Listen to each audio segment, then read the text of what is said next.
Recently जो attack हुआ पहलगाम में, उसकी मैं पूरी मजम्मत करती हूँ एज ए कश्मीरी मुस्लिम। ये ऐसा बिल्कुल नहीं होना चाहिए था। पूरी इंसानियत के खिलाफ है, हमारे मजहब के खिलाफ है। और ऐसे लोग जो ये बोल रहे हैं कि ये हमारे मजहब में लिखा हुआ है और हमारे मजहब के हिसाब से सही है, तो वो सबसे पहले दहशतगर्द वही है, चाहे वो किसी भी कंट्री से बिलोंग करते हो। और दूसरी बात ये कि इट्स वेरी क्लियर कि ये जो अटैक हुआ है ये ऑपरेट किया गया है by the state of Pakistan.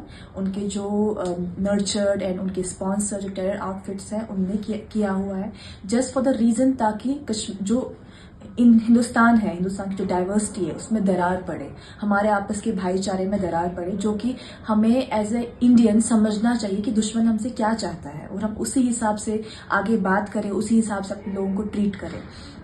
जैसे कि अगर हम अपने मजहब की बात करें, जैसे मैंने स्टार्टिंग में ही बोला कि एज ए मुस्लिम ऑल्सो मैं इस चीज़ के पूरे खिलाफ हूँ। हमारे मजहब का कोई वास्ता नहीं है, कोई लेना देना नहीं है इसके साथ। अगर हम ISIS की बात करें तो मैं आपको बता दूं, कुरान में लिखा हुआ है कि आखिरी ज़माने में कुछ ऐसे ग्रुप्स होंगे, ऐसे फौज होंगी जो खुद को हम में से बताएंगे। मतलब वो ये बोलेंगे कि हम मुस्लिम हैं, लेकिन वो हम में से नहीं होंगे और वो अपना नाम कस्बों पे रखेंगे, like state of Syria, state of Iraq and all. तो वो जो लोग हैं वो हम में से नहीं है, क्योंकि इस्लाम में किसी भी बेगुनाह की हत्या करना ऐसा है कि आप पूरी इंसानियत की हत्या कर रहे हैं।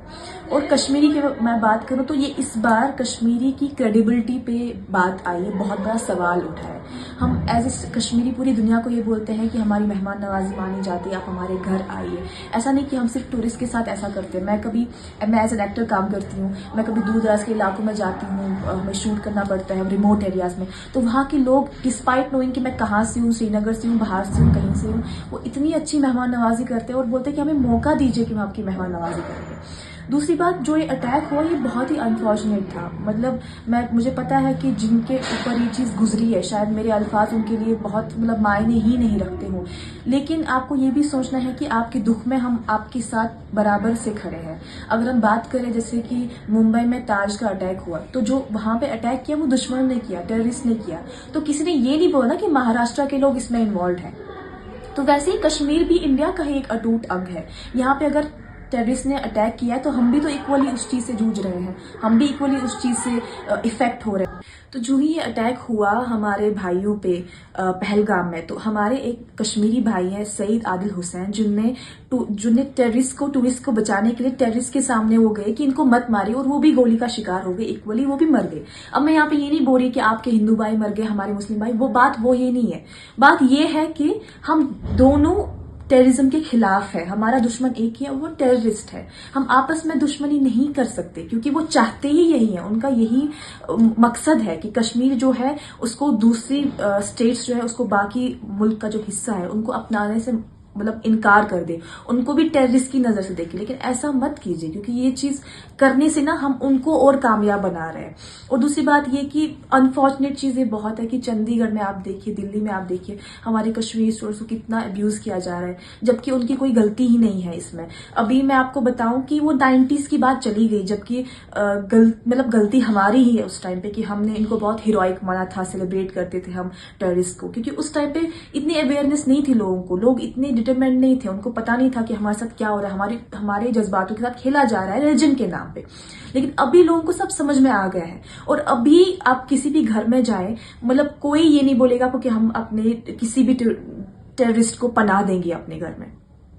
That's not possible because this is very evident.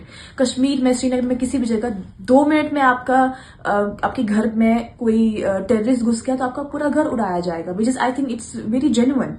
And कोई ये चाहेगा नहीं कि उनका घर जो उन्होंने सबसे मेहनत करके बनाया हो वो इस रीजन से उठ जाए कि वहां पे एक टेररिस्ट अंदर जा रहा है।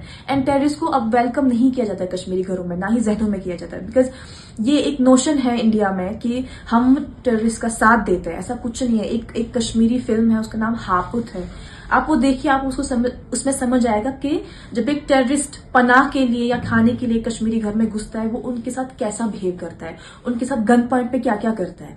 तो आपको समझ में आएगा कि सबसे ज्यादा हम भी सफर कर रहे हैं इस चीज में। और आई थिंक जब तक पाकिस्तान इस सबसे पीछे नहीं हटेगा तब तक कश्मीर में नहीं आएगा अमन और सुकून, नहीं आएगा। यहाँ हमारी हिंदुस्तान की गवर्नमेंट कितना कुछ इन्वेस्ट कर रही है, फंड्स, वो सब, ये सब, लेकिन एक ऐसे इंसिडेंट से हम 5 साल पीछे चले जाते हैं। देखिए आर्टिकल के एब्रोगेशन के बाद कितनी सारी चीजें सही हुई थी। एज एन मतलब एक्टर मैं बोलूँ, मेरी भी इंडस्ट्री बहुत फ्लोरिश हुई थी, टूरिज्म बहुत फ्लोरिश हो रहा था, हर एक होटलियर, हर एक सेक्टर बहुत फ्लोरिश हो रहा था। लेकिन आप देखिए ये एक मतलब वो जो ना एक टेररिस्ट की तरफ से एक ऐसा मूव हो गया कि सब कुछ खत्म हो गया। भले ही मैं इकोनॉमी की ज्यादा बात नहीं करूंगी, लेकिन हमने क्रेडिबिलिटी की भी खोई है हमारी। मैं मतलब इस चीज से बिल्कुल मैं डाउट नहीं कर रही कि आपने अपनों को खोया है, उस चीज का दर्द हम समझते हैं। लेकिन वो जो होता है ना कि वो किसी को खोने का दर्द और उन भावनाओं में आप ज्यादा सोच नहीं पाते हैं, समझ नहीं पाते हैं और आप सामने वाले को ब्लेम करने लगते हैं। तो 2 मिनट के लिए आप बैठिए और सोचिए कि हमने भी कितने यूथ को, कितने नौजवानों को खोया है, कितने भाइयों को खोया है हमने, to radicalisation, to all these, to terrorism as well, जिनको मतलब रिलीजन के नाम पे बेवकूफ बनाया जाता है, जिनको टेररिज्म में इन्वॉल्व किया जाता है क्रॉस बॉर्डर। तो उस चीज से भी हम बहुत जूझते आ रहे हैं, मतलब फ्रॉम डेकेड्स, ऐसा नहीं कि 2-3 साल। तो ऐसा मत समझिए कि कश्मीरी इसमें हम कश्मीरी पूरी इस चीज के खिलाफ है। आप देखिए प्रोटेस्ट कितने हो रहे हैं कश्मीर में। मेरी पूरी एज में, मेरी पूरी जिंदगी में मैंने इस तरह का प्रोटेस्ट स्ट्रांगली कभी नहीं देखा है। क्योंकि देखिए एक चीज है, एक तो पहले इंसानियत के खिलाफ है, हमारे मजहब के खिलाफ है, हमारी क्रेडिबिलिटी खो रही है, हमें हमारे ही अपने मुल्क के लोग किसी और नजर से देख रहे हैं। कैसा लगेगा मतलब आप एक फैमिली में होंगे और आपसे कोई ऐसी मतलब आपके साथ कोई ऐसा हादसा होता है जो कि आपने किया नहीं है लेकिन आपके साथ हो रहा है, तो लोग ये समझ रहे हैं कि आपकी इन्वॉल्वमेंट उसमें है, तो आपके बाकी फैमिली मेंबर्स भी आपको उसी नजर से देखते हैं। तो उस एक घर में रहना आपको कैसा फील होगा? तो ये आपको समझना चाहिए कि कश्मीर जो है वो हमारी एक फैमिली मेंबर है। ऐसा नहीं है कि कश्मीर टेररिज्म को सपोर्ट कर रहा है किसी भी तरह से। हम इस चीज की पूरी मजम्मत करते हैं, हम टेररिज्म के पूरे खिलाफ है और मुझे लगता है सारे कश्मीरी ये समझ चुके हैं कि अब समय आ गया है, हमें टेररिज्म के खिलाफ खड़ा होना पड़ेगा। अगर आप कश्मीर में देखेंगे 10 साल पहले टेररिज्म एक्टिविटीज को कितना फ्लोरिश किया जाता था, कितना माना जाता था। वहां पे जितने भी मतलब टेररिस्ट मारे जाते थे उनके फ्यूनरल्स निकालते थे, उनको हीरोइक मानते थे। कहीं भी टेररिज्म की एक्टिविटी होती थी उसके सपोर्ट में लोग लाल चौक में होते थे, हमारे जो फोर्सेस है उन पे अटैक हुआ करता था। लेकिन अगर आप अब देखेंगे, अब की change is completely drastic change. अभी लोग सड़कों पे उतर आए हैं टेररिज्म के खिलाफ। अभी लोग सड़कों पे उतर आए हैं, मोमबत्तियां लेके वहां पे नारे दे रहे हैं कि हम टेररिज्म के खिलाफ है। मतलब इससे ड्रास्टिक चेंज, वही लाल चौक है, वही जगह है, लेकिन लोग पे बदलाव आया है, बहुत बड़ा बदलाव आया है। और वो लोग जो पहले इस चीज की काफी सपोर्ट में थे टेररिज्म के, वो उसकी अब कंप्लीटली मजम्मत कर रहे हैं, उसके खिलाफ खड़े हुए हैं। अपने दुकानों में ब्लैक कलर के फ्लैग्स लगाए हुए हैं, अपने बाजू में ब्लैक कलर के फ्लैग्स लगाए हुए, ये दिखाने के लिए कि हम आपके साथ खड़े हुए हैं, हम टेररिज्म के खिलाफ हैं अब। और ये एक बहुत ही बड़ी चेंज है।